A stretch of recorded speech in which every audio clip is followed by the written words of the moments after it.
Okay, so we're diving deep today into some recent reports on China's stance on the conflict in Ukraine, specifically some public statements Yeah. coming from the Chinese Foreign Ministry and the China International Development Cooperation Agency, Right. as reported by the Global Times. Wow. We were really intrigued by these, and we want to try to unpack a little bit what exactly Beijing is saying about its approach to achieving peace. Absolutely. Yeah. So, from these sources, what jumped out at you first? Well, I think the really interesting thing is how consistently China is emphasizing dialogue as like the path to resolution. Right. You've got Mao Ning's statement where they welcome the ceasefire efforts, and they're reiterating that, from the very beginning, China has supported the idea of trying to resolve this crisis through dialogue, through negotiations. And, on the surface, that seems pretty neutral. Yeah. But I think it's also important for you to consider, how that allows China to maintain relationships with all the parties involved. That's a good point, and kind of building on that idea of de-escalation, China has also acknowledged this discussion between Putin and Trump Right. about normalizing relations and the situation in Ukraine. They've taken note of these reports. Yeah. So how do you see China potentially viewing these discussions that are happening outside, their direct sphere, but obviously very relevant to their stated goals? Well, I mean, if we kind of connect this to the bigger picture, it seems like China probably sees the stability of major power relations as like crucial for any kind of conflict resolution globally. Right. So, their acknowledgement suggests that they at least understand that the dynamic between the U.S. and Russia is a huge factor in whether or not there's going to be peace in Ukraine, even if they're not, directly involved in those particular talks. Right. And then beyond the immediate conflict, I thought it was a really interesting that China is already talking about post-war reconstruction. We have this statement from Li Mo about, China's readiness to participate in that. And they say, based on the wishes of the involved parties, which I think is a very interesting caveat that this feels like a pretty significant long-term play. It is a long-term play. So what should you make of this?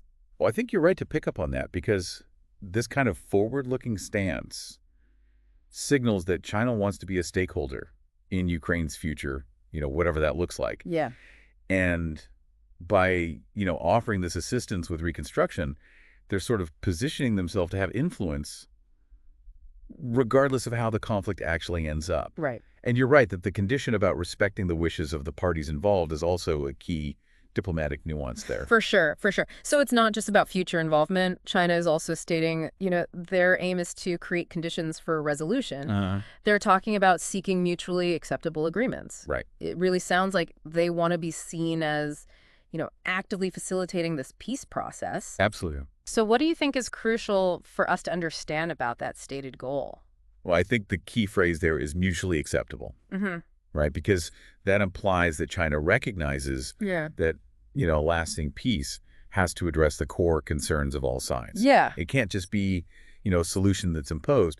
And I think this raises an interesting question for you. Okay. How feasible is a truly mutually acceptable agreement given, how entrenched the positions are on each side? Yeah, that's a huge question. And this also ties into China's previous statement that the terms of peace shouldn't be determined solely by Russia and the U.S. Right. There's this suggestion that they want to see broader international involvement. Yeah. So what does this tell you about how China prefers to approach resolving these kinds of conflicts? Well, I think it really reinforces their preference for multilateralism and global governance. Yeah.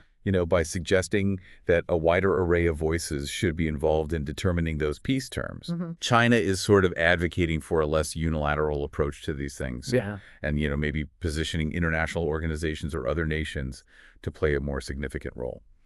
Interesting. So if we try to kind of boil it down, China's publicly stated position seems to center on dialogue leading to a ceasefire, a readiness to assist with that post-war rebuilding that we talked about, but based on what the involved parties actually want. Right. This aim to foster mutually agreeable solutions and a belief that the terms of peace need to come from more than just Russia and the U.S. Absolutely. I think you've hit all the key points. Okay, great. They're presenting this multifaceted approach, emphasizing diplomacy, this idea of long-term engagement and a really collaborative path towards peace. And this brings us to a final thought for you to consider. Okay. Given that China is emphasizing this broader participation in figuring out the terms of peace, what specific roles do you think other nations beyond the immediate, participants in the conflict, might realistically play to actually help facilitate a resolution that everyone can live with? It's a big question. Yeah, it is. Definitely gives you something to think about. It does. Thanks for taking this deep dive with us. My pleasure. See you next time. Sounds good.